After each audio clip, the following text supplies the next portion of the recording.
आखिर क्यों नहीं जा पा रही मैं अपनी मम्मी के घर पे, और क्यों वो सब मेरे घर पे नहीं आ रहे हैं, बहुत बड़ी इसके ऊपर लंबी कहानी है। 9 मंथ का मेरा लास्ट चल रहा है और ना ही मेरा कोई हेल्प करता है, ना ही करने वाले हैं। सारा काम मैं अकेले ही मैनेज करती हूँ। लेकिन डॉक्टर, अभी मैं 9 मंथ के रूटीन चेकअप के लिए डॉक्टर के पास गई थी, तो उसने मुझे बहुत सी चीज़ें ऐसी है जो मना मना कर दी है, कि मुझे ये नहीं करना, वो नहीं करना। इसके इतने सारे प्रॉब्लम होने के बावजूद भी मेरे घर से क्यों नहीं आ रहे लोग, ससुराल वाले क्यों नहीं मेरी हेल्प कर रहे हैं।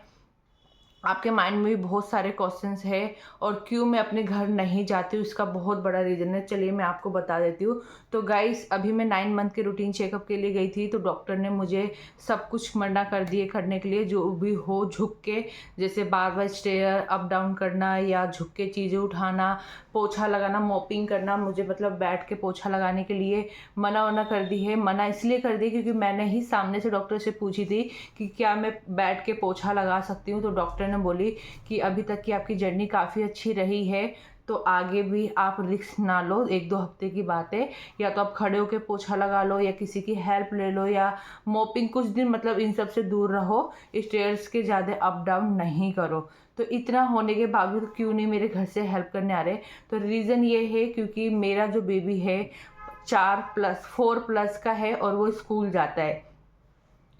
जाता है वो। एंड अगर मैं इसको अपने घर चली गई रहने के लिए, तो इसको स्कूल कौन भेजेगा, उसके सारे स्कूल कितनी सारी छुट्टियां हो जाएंगी। फर्स्ट रीज़न तो ये है मेरे बेबी के स्कूल का। एंड सेकंड रीज़न की मैं बात करूँ, तो सेकंड ये है कि मैं अपनी फर्स्ट प्रेगनेंसी हो या सेकंड प्रेगनेंसी हो, सब कुछ मैंने अपना यहीं पे अपने ससुराल में ही अपने आसपास के डॉक्टर से ही दिखाए।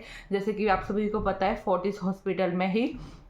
अगर मैं अपने घर चली जाती हूँ तो अप डाउन का बहुत ज़्यादा डिस्टेंस हो जाएगा। अब मेरे घर से फोर्टिस हॉस्पिटल अब बहुत दूर है। अगर मैं बात करूँ तो दूर का रीज़न एक ये है कि मैं घर नहीं जा रही हूँ। और रही बात, आप लोग, बहुत से लोग मुझसे कमेंट करके पूछते हो कि आपके घर से लोग क्यों नहीं आ रहे आपकी हेल्प करने के लिए।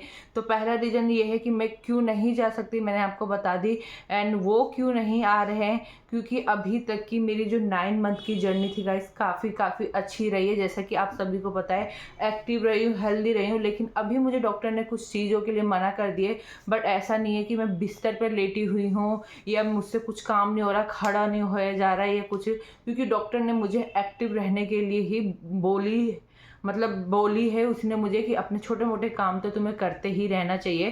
क्योंकि अभी जो लास्ट तुम्हारा मंथ चल रहा है, इस टाइम जितने आपकी बॉडी में हलचल मतलब एक्टिविटी रहेगी, उतनी आपकी बॉडी सही रहेगा आफ्टर डिलीवरी भी एंड बिफोर डिलीवरी भी। तो इसलिए मैं किसी को भी बुला नहीं रही। जिस दिन मुझे लगेगा कि अब मुझसे बिल्कुल काम नहीं हो रहा है, उस दिन मेरे घर से मेरी सिस्टर या मेरी मम्मी कोई ना कोई तो ज़रूर ही आएंगी। तो यही रीज़न है। और ससुराल वाले, आप पूछते हो कि आपके ससुराल आपके साथ ही रहते हैं, तो गाइस मैं खुद भी हेल्प नहीं लेती हूँ, और मुझे जब तक ज़रूरत नहीं पड़ती मैं किसी की हेल्प नहीं लेती हूँ। और जैसा कि आपसे मैंने छोटी छोटी अपनी जर्नी शेयर करी हूँ, कि मैं कैसे एक्टिव रहती हूँ, कैसे हेल्दी रहती हूँ, क्या खाती पीती हूँ, तो उसका फ़र्क भी पड़ता है एक्टिव रहने का। क्योंकि मेरी प्रेगनेंसी जर्नी फर्स्ट हो या सेकंड हो, दोनों ही काफ़ी अच्छी रही है मेरी। फर्स्ट में भी मैं इस तरह एक्टिव थी, सारा काम मैंने 9 मंथ तक की थी। एंड सेकंड की बात करूँ तो सेकंड भी प्रेगनेंसी जर्नी मेरा मतलब ऐसा नहीं था कि डॉक्टर ने मुझे एकदम से बेड रेस्ट बोल दिए, किसी के ऊपर मैं डिपेंड हो गई हूँ। तो जब तक मुझे नहीं लगता कि मुझे किसी की ज़रूरत है, तो मैं किसी से हेल्प नहीं मांगती और अपना काम मैं खुद ही कर लेती हूँ। और रही बात मेरी आफ्टर डिलीवरी, तो आफ्टर डिलीवरी लेट्स सी, देखते कौन आता है कौन नहीं आता है, तो उसके ऊपर मैं एक और वीडियो बनाऊंगी। तो आई होप आपका जितने भी क्वेश्चंस थे कि आपकी हेल्प कौन करेगा, अभी तक आप क्यों नहीं बुलाए इतनी प्रॉब्लम होने के बाद, तो आपका डाउट क्लियर हो गया होगा। तो मिलते हैं नेक्स्ट ब्लॉग में। Bye bye, take care.